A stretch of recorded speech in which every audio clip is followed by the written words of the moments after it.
Et salut à tous et à tous. Alors dans cette vidéo, je vais vous montrer, vous allez plutôt vous dire pour toi, la création d'un business plan pour une société ne sert absolument à rien et c'est vraiment une idée idiote.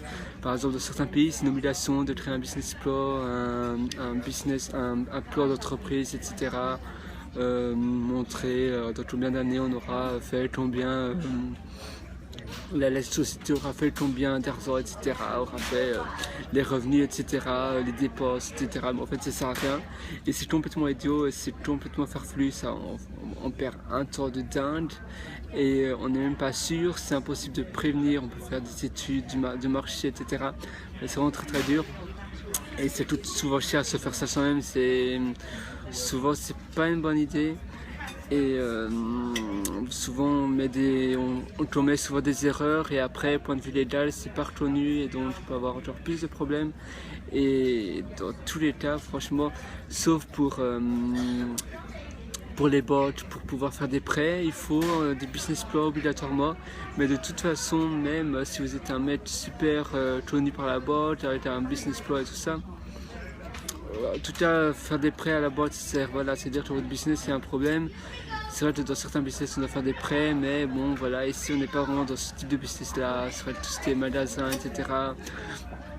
Il faut faire des prêts dans ce cas-là, souvent les seules solutions, c'est toujours avoir de l'argent ailleurs, ou bien de sa famille, ou bien en faisant des économies dans d'autres business. On peut créer des business secondaires qui ne demandent pas d'investissement préalable. Donc, je ne sais pas, vous créez un business sur internet, un business web qui ne demande aucun investissement. Vous créez une société sans le capital, vous savez facilement créer ça. Si dans le pays où vous êtes, il faut au minimum, mettons, de certains pays comme la Belgique, il faut avoir minimum 18 000 pour une société, une SPRL, il faut avoir minimum 18 550 euros.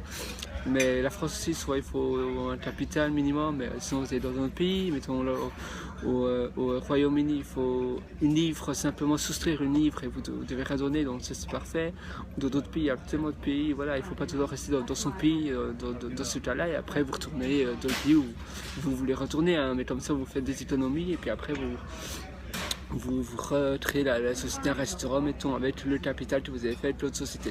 Mais franchement, un business plan, vous avez perdu du temps. Souvent, on dit, oh voilà, il faut être sérieux, il faut créer un business plan, il faut créer une étude de marché aussi. Les études de marché, ça sert absolument à rien maintenant. Voilà, maintenant on a Facebook. Une étude de marché, ça peut être fait en une demi-heure et non pas une demi-heure, mais une journée, 2 journées facilement et peut-être 200 euros de dépenses. Donc vous avez Facebook, vous avez Google AdWords. Pour les études de marché, c'est un peu plus délicat, mais Facebook, mettons, vous ciblez bien une population bien précise, mettons tous les ados de 18 à 25 ans, c'est plus des ados. Tous les jeunes adultes de 18 à 25 ans qui aiment bien Britney Spears, qui aiment bien, on va dire autre chose, qui aiment bien les bateaux et qui habitent sur Paris. Et vous faites la promotion de votre produit, vous voyez directement si ça a du succès ou pas sur cette catégorie bien précise de population, de personnes bien ciblées. Et donc pour la même chose, donc, business plan, étude de marché à l'ancienne, il faut dépenser des millions d'euros et qui dure des mois et des mois, c'est bullshit, ça sert vraiment à rien. Donc surtout ne créez pas ça.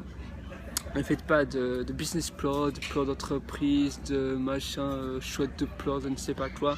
On a appris plein sur tout ça et ça sert absolument à rien.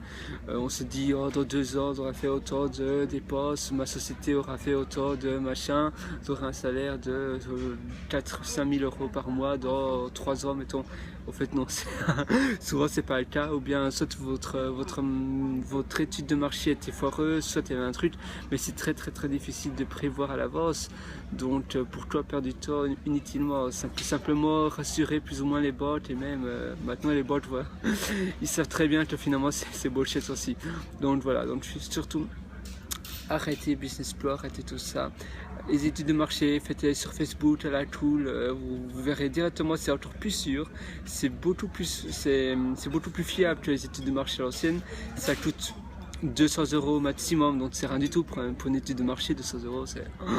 Et vous savez vraiment bien cibler autant de personnes. Vous ciblez, mettons, 2000 personnes de, je sais pas, 50 à 70 ans qui habitent à Tours et qui aiment bien l'informatique, et directement vous voyez si les personnes dans votre ville, voilà, sont adéquates et ont cliqué autant de fois sur votre publicité. Et après vous pouvez même faire une page de vote, vous savez, avec le bouton acheter. Finalement après vous collectez les adresses email et finalement le truc PayPal, vous savez facilement faire ça.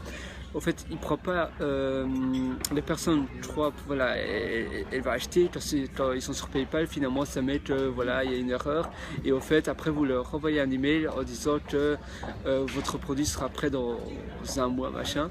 Donc vous voyez combien de personnes ont cliqué sur le bouton acheter, se sont connectés à leur compte PayPal, donc ils étaient vraiment prêts à acheter, c'est vraiment des vrais prospects. Et après, une fois que votre produit est fait, si vous avez, mettons, 1000 personnes qui ont voulu acheter votre produit, vous le créez. Et là, vous renvoyez un email de relance après, et ils vont certainement racheter le produit vu qu'ils étaient prêts à racheter. Mais il ne faut pas trop attendre, parce qu'après, au plus on attend, au plus l'ambition de la personne qui voulait acheter diminue. C'est à chaque fois une tourbe comme ça. Donc il faut vraiment... Mais sinon, donc voilà, cette vidéo c'était vraiment pour vous dire business plan d'entreprise, plan de je ne sais pas quoi. Mettez tout à la poubelle, et études de marché, faites-les sur Facebook, Google AdWords, et voilà. C'est tout.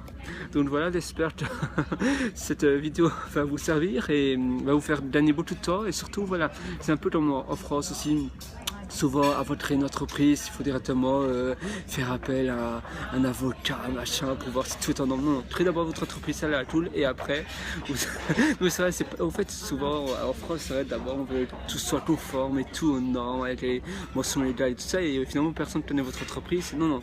Il faut d'abord se lancer directement, et après, une fois que votre entreprise va bien, vous réglementez tout ça. Souvent, en France, on a très peur de ça, machin. Mais finalement, c'est vraiment la voie. Si vous voulez foncer, faites ça. Si vous voulez vraiment réussir, faites ça. Créez directement votre entreprise, et après, vous réglementez tout. Bon, maintenant, attention, il ne faut pas faire des trucs illégaux et des trucs comme ça. Il ne faut pas, je vous dis surtout pas dans cette vidéo de faire des trucs... qui sont illégaux, des trucs comme ça, mais ne passez pas du temps à faire appel à un notaire pour les mentions légales du site, etc. Non, ça c'est pas... Voilà.